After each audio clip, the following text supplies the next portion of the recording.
Hello বন্ধুরা, তোমরা কেমন আছো? আশা করি সবাই ভালো আছো। আমরাও খুব ভালো আছি। আজকে সন্ধ্যাবেলা চলে এসেছি পিকনিক করতে।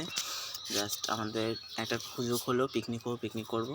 জাস্ট পিকনিক করতে চলে এসেছি। আর এদিকে আমাদের রান্নাবান্না, এদিকে আমাদের মাংসটা কষানো হয়ে গেছিলো প্রায়। আর এদিকে ভাই বারবার দেখছে আর বলছে আমি একটু খাবো, একটু দিয়ে টেস্ট করে দেখি। আর ওকে দেওয়া হচ্ছিলো না, বাবার জন্য মাথায় চুলকাচ্ছিলো। এদিকের কাজ প্রায় শেষের দিকে। আর তারপরে চলে এসেছিলাম ফ্রায়েড রাইসের কাজু কিশমিশ সব ভেজে রেখেছিলাম, সেটা একটু তোমাদের দেখে নিলাম। আর তারপরে চলে আসলো, আমি মাঝখানে কিছু ভিডিও ক্লিপ করতে পারিনি রান্না করার জন্য। জাস্ট আমরা খেতে চলে এসেছিলাম, সবাই সবারটা নিয়ে সার্ভ করে দিচ্ছিলাম খাওয়ার জন্য। আর ও তো আমার একটা দাদা তো বসে বসে খাওয়া শুরু করে দিয়েছিল। আর জাস্ট দেখো তোমরা, চিকেনটা দারুণ হয়েছিল খেতে, আর রাইসটা তো অসাধারণ। আর এদিকে আমরা খাওয়া দাওয়া শুরু করে দিয়েছি প্রায়, দেখতেই পাচ্ছ তোমরা। জাস্ট অসাধারণ লেগেছে। দাদা বারবার বলছে দেখো লেগ পিসটা দেখো।